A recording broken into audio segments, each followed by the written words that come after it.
আমরা অনেক সময় একটা মারাত্মক ভুল কাজ করি, আপনাদের এলাকার লোক করে কি জানি না। কি দেখবেন অনেক গাড়ির পিছনে লেখা আছে, কি লেখা আছে? KGN লেখা আছে না? তার মানে কি? খাজা গরিবে নওয়াজ লেখা থাকে না? আর আপনার বাড়িতে অনেক মানুষকে দেখেছি বিভিন্ন মাজারের ছবি, ওই আজমির শরীফের ছবি বাড়িতে টাঙানো আছে, ও নামাজ পড়ে তার সামনে টাঙানো আছে। অনেক মানুষকে আমি নিজে দেখেছি। অনেক মানুষ করে কি করে না? করে। অনেক মানুষ আবার এরকম করে। কি করে? আল্লাহকে যখন ডাকে তখন বলে অমুকের ওসিলা করে আল্লাহ ক্ষমা করে দাও, বলে না? অমুক পীর সাহেবের ওসিলা করে আল্লাহ আমায় মাফ করে দাও, বলে কি বলে না? ছি ছি আস্তাগফিরুল্লাহ। আল্লাহ তাআলা পবিত্র আল কোরআনে একটা কথা বলছেন। কি বলছেন? ওয়ালিল্লাহিল আসমাউল হুসনা ফাদউ বিহা। এটা আছে কোরআনে, আছে। আল্লাহ তাআলা বলছেন তোমরা আমাকে ডাকো আমার সুন্দর নাম সুন্দর গুণ দিয়ে আমাকে ডাকো। কি বললাম বুঝলেন? আল্লাহকে ডাকতে গেলে তার গুণবাচক নাম দিয়ে তাকে ডাকতে হবে। কি বলছি বুঝতে পারছেন? আমাদের অধিকাংশ লোকের দোয়া কবুল হয় না, তার অনেক কারণ আছে, অনেক কারণ। আচ্ছা বলুন, এই মাইকটা খারাপ, এই মাইকটা কি খারাপ ধরে নেন।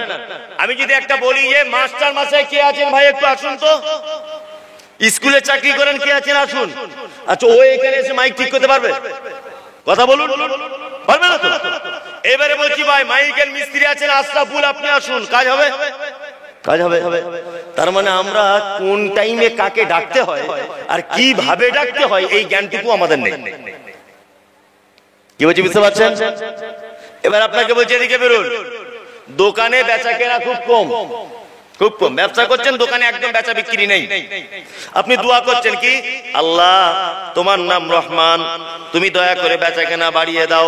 জি না, এটা নয়, পদ্ধতি নয়। কি পদ্ধতি? এখানে বলতে হবে এই শব্দটা, আল্লাহ তোমার একটা নাম রাজ্জাক, তুমি রুজির মালিক, তুমি এই ব্যবসার মাধ্যমে আল্লাহ আমার রুজির ব্যবস্থা করে দাও, তোমার নাম হচ্ছে রাজ্জাক। কি বলছি বুঝতে পারছেন? তাহলে এইখানে টাকা পয়সা কিছু চাইতে গেলে, রুজি চাইতে গেলে কি বলে ডাকতে হবে? রাজ্জাক, আল্লাহ তুমি রুজির মালিক। কি বলছি বুঝতে পারছেন না? আল্লাহ কোরআনে কি বলেছেন? ওয়ালিল্লাহিল আসমাউল হুসনা ফাদউ বিহা, তোমরা আমার সুন্দর সুন্দর গুণবাচক নাম দিয়ে তোমরা আমাকে ডাকো। আমি বলছি না যে আপনি আল্লাহ বলে ডাকলে সাড়া দেবে না, এটা নয়, তবে উত্তম হবে না। উত্তম কি হবে? যেটা যখন প্রয়োজন সেইটার নাম দিয়ে তখন কি করতে হবে? ডাকতে হবে। তাহলে কাজ অনেক কি বেশি হবে। আমরা আল্লাহকে ছাড়া কাউকে কোনো বিষয়ে ডাকবো, ডাকা যাবে না? অনেক মানুষের আবার দাবি আছে, মানে মানুষের দাবি আছে না যে আল্লাহকে কি ডাইরেক্ট ডাকা যায়, অমুক পীর সাহেবের মাধ্যমে ডাকতে হয়, বলে না? আপনাদের এখানে এরকম লোক আছে নাকি? আছে? ওরে বাবা, তাহলে তো ভালোই। শুনুন একটা কথা বলি, আমি আল্লাহর কসম করে বলছি, আমি আপনার বিরুদ্ধে বলতে আসি। আপনার বিরুদ্ধে বলে আমার লাভ কি? আপনার পাশের জমিতে আমার জমি আছে? আপনার মেয়ের সঙ্গে আমার বেটার বিয়ে দেওয়া আছে? 3 মাস আগে আপনার সঙ্গে ঝগড়া হয়েছিল যে এখন প্রতিশোধ নিচ্ছি? হ্যাঁ না, আল্লাহকে ডাইরেক্ট আপনি ডাকবেন, কোন মাধ্যম ছাড়াই, কোন মাধ্যম ছাড়াই। কাকে ডাকতে হবে? আল্লাহ। আমাদের মাঝে একজন নবী এসেছিলেন, নবীটার নাম হচ্ছে ইউনুস আলাইহিস সালাম। ওনাকে মাছ গিলে নিয়েছিল, ঘটনা শোনেন না? তো উনি মাছের পেটে গিয়ে কি দোয়া করেছিলেন বিপদে যখন পড়েছিলেন? লা ইলাহা ইল্লা আনতা সুবহানাকা ইন্নী কুনতু মিনাজ জালিমিন, তাই তো? এই দোয়া করেছিলেন তিনি।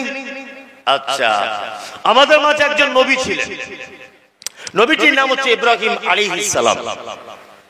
ওনাকে বাদশা নমরুদ আগুনে ফেলে দিয়েছিলেন। তাই তো? উনি কাকে ডেকেছিলেন? আল্লাহকে। আল্লাহকে। আমাদের মাঝে একজন নবী ছিলেন, নাম মুসা আলাইহিস সালাম। ডান দিকে ফেরাউনের দল, বাম দিকে ফেরাউনের দল, পিছনের দিকে ফেরাউন ধাবা করে আসছে, সামনে সাগর। কি বলছি বুঝতে পারছেন? সামনে সাগর। মুসা আলাইহিস সালাম বলছেন কি, আল্লাহ সঠিক রাস্তার ব্যবস্থা করে দিবে। কি বলছি বুঝতে পারছেন? আচ্ছা, হযরতে মুসার থেকেও বেশি বিপদের সম্মুখীন আপনি কোনোদিন হয়েছেন বলে মনে হয়? আপনাকে কোনোদিন আগুনে ফেলে দেওয়া হয়েছে? মাছের পেটে কোনোদিন গিয়েছিলেন? জাননি তো। আপনার থেকে এত বড় বিপদের সম্মুখীন যারা হয়েছিলেন, তারা ডাইরেক্ট ডেকেছিলেন কাকে? কাকে? আল্লাহকে।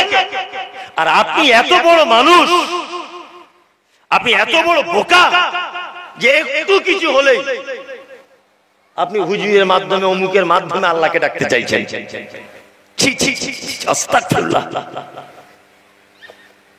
কারুর মাধ্যমে আল্লাহকে ডাকা লাগবে না। এবার যুক্তি দেয়। যুক্তি কি? যুক্তি হচ্ছে গাছে উঠতে গেলে ডাল ধরে উঠতে হয়, এটা হচ্ছে যুক্তি। গাছে উঠতে গেলে কি ধরে উঠতে হয়? ডাল ধরে উঠতে হয়, এটা যুক্তি। বলে না যে আল্লাহকে কি ডাইরেক্ট পাওয়া যাবে? তুমি এই গাছে একটা আম হয়ে রয়েছে, তুমি কি আম পাড়তে পারবে? ডাল ধরে ধরে উঠে তবেই তো। মমতাজুল ইসলাম আগেই বলে দিয়েছি, দরকার হলে নারকেল গাছে উঠবো, তবুও ভালো তোদের গাছের ছায়াতে যাবো না। কি বলছি বুঝতে পারছেন? তোর গাছের ছায়াতে যাবো না, ও আম খাবার আমার দরকার নেই। আল্লাহু আকবার। মানুষের মাথাতে গোবর ঢুকিয়ে দিচ্ছে এগুলো। একটা কথা মাথায় রাখবেন, আল্লাহ সমস্ত বিপরে, ইন্নাল্লাহ আলিমু বিযাতিস সুদূর, অন্তরের কথা জানেন। কে জানেন? আল্লাহ। আমি একটা উদাহরণ দিয়ে একটা কথা বুঝাই আপনাকে, দেখুন তো কথাটা বুঝে আসে কিনা। আমি ভেলোরে যাব আমার ছেলেকে চিকিৎসা করাতে। আমি হিন্দি বুঝি না, লেখাপড়া জানি না, ভালো করে বুঝবেন। আপনাদের পাড়ার একটা লোক ভেলোরে ডাক্তার দেখাতে নিয়ে যায়, মাঝে সাঝে নিয়ে যায়, আর কিছু টাকাও নেই। তা তাকে আমি গিয়ে বলছি, ভাই আমার ছেলে তো মারাত্মক অসুস্থ, তা আপনি একটু আমাকে নিয়ে যাবেন? তা বলছে হ্যাঁ নিয়ে যাবো। কত লাগবে? না 500 টাকা লাগবে। না 500 টাকা দিয়ে ওকে আমি ভেলোরে নিয়ে গেলাম। আচ্ছা, ওকে নিয়ে গেলাম কেন? আমার জানা ছিল না, তাই না? তার মানে মানুষ জানা না থাকলে, পরিচয় না থাকলে, লোক নিয়ে দালালের মাধ্যমে তার কাছে পৌঁছায়, তাই তো? আচ্ছা, এবার বলুন আল্লাহ কজন? এক। সমস্ত ক্ষমতার মালিক কে? রুজির মালিক কে? আল্লাহ। এই বিশ্বাস আপনাদের আছে তো? আপনার নাম আব্দুল্লাহ, এই গ্রামে আব্দুল্লাহ বলে একটা লোক বসবাস করে, এটা আল্লাহ জানা আছে না নেই? আছে। আল্লাহর সাথে তাহলে আপনার আগে থেকেই পরিচয় আছে না নেই? আছে। তাহলে আগে থেকে আপনার পরিচয় আছে, আপনি জানেন আমার একজন আল্লাহ আছেন, আর আল্লাহ জানে এই গ্রামে আমার একটা আব্দুল্লাহ বলে বান্দা আছে। তার মানে উভয়ের পরিচয় আছে, তাই না? তা পরিচয় যখন আছে, মাঝখানে দালাল ধরবো কেন? আগে থেকে যখন পরিচয়, মাঝখানে দালাল ধরার কোন অপশন আছে না। তাহলে কোন দালাল ছাড়া আমরা আল্লাহর কাছে চাইবো ইনশাআল্লাহ। ইনশাআল্লাহ কারুর মাধ্যম দিয়ে আমরা আল্লাহর দরবারে যেতে চাই না। আমার আল্লাহ এত অপারক নন, এত অপারক নন আল্লাহ। আচ্ছা বলুন, বাচ্চাকে সব থেকে মারে বেশি কে বাড়িতে? বলুন। মা। সব থেকে বেশি আদর করে কে? মা, তাই না? আচ্ছা, এবারে বলছি, বাচ্চাকে মা মারে প্রতিশোধের জন্য না তাকে শিক্ষা দেওয়ার জন্য? শিক্ষা দেওয়ার জন্য। দুপুর 12টায় মা তার বাচ্চাকে মেরেছে। এখন বাচ্চাটা খুব বদমাইশি করছিল, এমন কাঁদতে কাঁদতে কাঁদতে কাঁদতে দাদির গিয়ে কোলে উঠেছে। দাদি, মা খুব বদমাইশ, খুব মারছে। আর দাদি তখন বলছে, দাঁড়া, তোর মাকে বলে দিচ্ছি, পুলিশ এনে তোর মাকে ধরাবো, তোর আব্বা বাড়ি আসুক, মারতে বলবো। মিথ্যা মিথ্যা করে দাদিরা ভোলায়, আবার ভোলায় না? হ্যাঁ ভোলায়। 3টে বাজে যখন বাচ্চাটা খুব দুধের নেশা লেগেছে, এবার ও দাদিকে বলছে, দাদি একটু দুধ দে না। বিয়াদব কোথাকারে, আমি দুধ দেবো না। তুই মায়ের কাছে দুধ চা, বলছে না ওরে বাবা গেলে মারবে, গেলে মারবে। হাট বিয়াদব কোথাকারে, যা তুই মায়ের কাছে যা, বলছে না গেলে মারবে। আচ্ছা বলুন, বাচ্চার মা যদি অরিজিনাল সে মা হয়, সে যদি নিজে চোখে দেখে যে আমার বাচ্চা আমার ভয়ে তার দাদির কাছে দুধ চাইছে, মা কষ্ট পাবে না আনন্দ পাবে? কষ্ট পাবে না? কষ্ট পাবে। আল্লাহ আমাদেরকে মাঝে মাঝে ছোটখাটো কিছু ভুল ত্রুটির জন্য ছোটখাটো বিপদ আপদ দেয়, দেয় কি দেয় না? তাই বলে কি আল্লাহ আমাদেরকে বিপদে ফেলার জন্য দেয়, না আমাদের ওই ছোট পাপগুলো ক্ষমা করার জন্য দেয়? পাপগুলো ক্ষমা করার জন্য দেয়, তাই না? নাম্বার 2, আল্লাহ একটুখানি বিপদ দিয়েছে বলে আপনি অমনি চলে গেলেন তাবি জানতেন, অমনি চলে গেলেন মাজারে, আপনি অমনি চলে গেলেন গাছতলায়। হ্যাঁ, মা একটু মেরেছে বলে দাদির কাছে দুধ চাইতে হবে? কবে বুঝবেন এগুলো আপনারা? মা একটু মেরেছে বলে দাদির কাছে যদি আপনি দুধ চান, তা মা কষ্ট পাবে না? পাবে কি পাবে না? আল্লাহ একটু আপনাকে বিপদ দিয়েছে, তাই বলে তাবি জানতে ছুটতে হবে, মাজারে যেতে হবে, অমুক দরগায় যেতে হবে? কেন? আল্লাহকে বলবেন। কাকে বলবেন? কাকে? আল্লাহকে বলবেন। আল্লাহর কাছেই চান। খায়রিহি ওয়া শাররিহি মিনাল্লাহি তাআলা। ভালো মন্দ যা কিছু হবে কার পক্ষ থেকে? কার পক্ষ থেকে? আল্লাহর পক্ষ থেকে। বিপদ বেশি হয়েছে, বিপদ বেশি। একটা কথা মাথায় রাখবেন, আমরা পাড়া গ্রামের অনেকজন বিছানায় পড়ে থাকে। একটা লোক ব্লাড ক্যান্সার হয় না, 4 মাস বিছানায় পড়ে থাকে, আর আমরা পাড়ার লোক কি বলি? শালা ঠিক হয়েছে, বড্ড বাড়াবাড়ি করছিল, ঠেলা সামলায় খুব এরো টাকা মেরে খাচ্ছিলে, বলে কি বলি না? বলি না? জি না, একদম বলবেন না। ভাববেন যার কষ্ট যত বেশি তার ফলাফল আল্লাহর নিকটে তত উত্তম। কি বুঝতে পারছেন?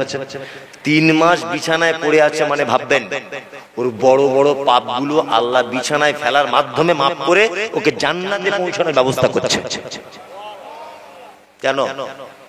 সামান্য কিছু হলে একটু ধৈর্য ধরুন, জ্বর সর্দি কাশি একটু ধৈর্য ধরুন, প্রশংসা করুন তার, যে আল্লাহ তুমি নিশ্চয়ই কিছু ভালো বুঝেছো, প্রয়োজন ঔষধ খান।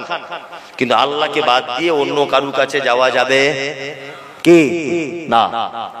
যারা যান আজকে থেকে তওবা করে নেন, আর যারা যাননি জীবনে আগামীতে যাবেন না, আর যারা গিয়েছিলেন তওবা করে নেন, আজকে থেকে যাব না ইনশাআল্লাহ। কারো কাছে যাব? আল্লাহ ছাড়া কারো কাছে কোন রকমের অভিযোগ জানাবো ইনশাআল্লাহ? বলুন ইনশাআল্লাহ। কোন অভিযোগ জানাবো? অভিযোগ কার কাছে জানাবো? আল্লাহর কাছে। তাহলে এটা একটা ব্যাপার হয়ে গেল। আল্লাহর পরিচয় তার কাছে যেমন করে চাইতে হবে, তার রব নাম কেন, 99টা গুণ না নাম, বিস্তারিত ভাবে একটা একটা করে বলতে পেরেছি। এইবার আপনাদেরকে আর একটা বিষয় বলবো বলেছিলাম, সেটা কি? মুহাম্মদ সাল্লাল্লাহু আলাইহি ওয়াসাল্লামের পরিচয় এবং ওনার সুন্নত উপরে অটুট থাকা, এই দুটো জিনিস আপনাদেরকে বোঝাবো। এইবার আপনাদের সঙ্গে আমার কিছু মত বিনিময় করব। আপনার রাগ হতে পারে, আপনি উঠে পালাতেও পারেন, কিন্তু আপনি পালালেও আলহামদুলিল্লাহ, আর আপনি থাকলেও আলহামদুলিল্লাহ, কোনো সমস্যা নেই।